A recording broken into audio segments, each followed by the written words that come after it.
Nu skal du møde Leif, som er en af testpiloterne i vores store projekt Chris på vægten. Han havde et mål om dels at tabe sig, dels at holde vægten.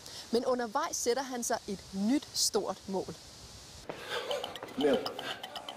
For bare et år siden vejede Leif 121 kilo og blev forpustet af en enkelt tur op ad trapperne.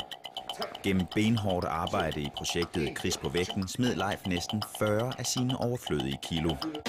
Men for Leif var det store vægttab ikke nok i sig selv. Han satte sig et endnu vildere mål. Hvis det skal være en udfordring, så skal det også være noget, hvor det virkelig er en udfordring.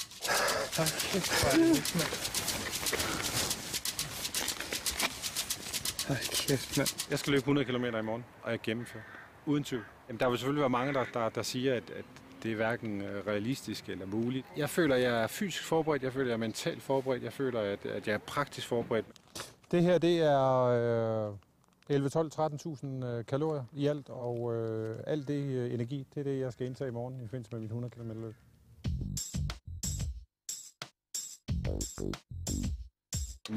Det er så stor en udfordring, at jeg ikke ved, om jeg kan gennemføre det. Men jeg synes bare, jeg bliver nødt til at sætte noget op, hvor jeg bare sagde, glem nu det der med at være i comfort zone hele tiden. Prøv nu at sætte dig et mål, hvor du virkelig siger, nu skal du virkelig kæmpe. Du skal virkelig rykke dig for at gøre det. Der er små 14 timer til, at der er lift-off. Det bliver den største udfordring, i hvert fald indtil videre haft i mit liv.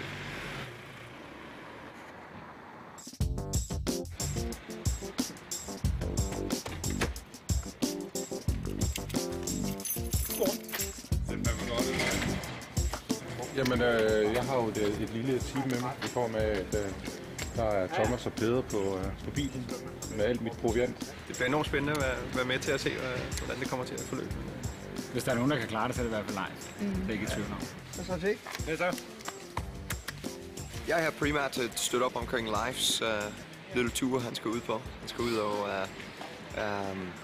gøre hans bedste til at løbe 100 km. En lang tur. Det, som er det mest spændende med et eller andet som det her, det er til at sige, hvis mandens drøm kan gå i opfyldelse. Så er det ved nu. Nu er snart afgang. Nice and easy out of the start block.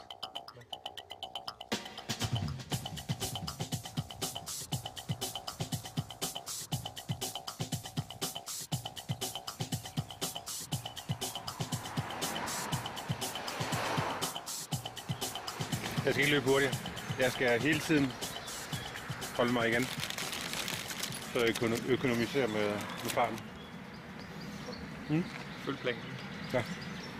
18 km. Stadig godt kørende. Så mangler vi kun 82. Fået et godt slow, synes jeg. Sat farten en lille smule ned i forhold til tidligere.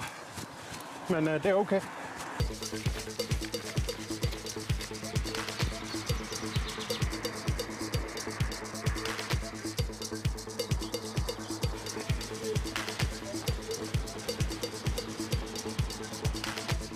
27 km løbet, det går godt. Han har en rigtig god flow kørende, og han bruger meget musik og koncentration til at holde sig selv ind i zonen, og det er fint, det er super.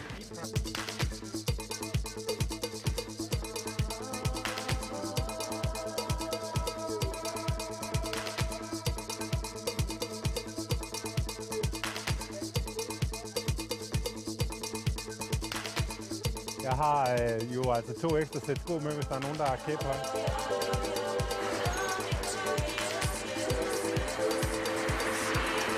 Ja, maraton, det betyder jo i hvert fald, at nu har jeg i hvert fald løbet det længste, jeg nogensinde har løbet.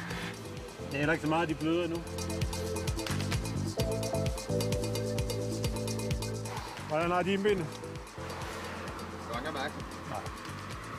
Hvis ikke man kan mærke det nu, et eller andet med ja, så er man på... Så er man dopet.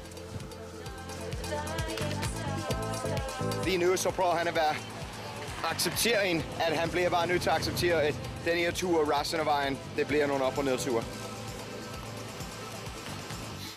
Der blev det sgu hårdere. En del hårdere end der. Men, hvad skal jeg sige? Ej, men jeg var lige et par gange, hvor jeg måtte ned og powerwalk lidt. Og lige føle, at jeg kunne også godt mærke, at jeg måtte lige have lidt mere at spise. Det er som om, jeg synes, jeg mangler lidt energi lige pludselig. Han er et sted, hvor der er hårdt. Han er derude, hvor det er, hvor det vil fortsætte at være hård kost hele vejen. Så mangler bare halvdelen. Han er på vej ud i den ukant nu. Big time.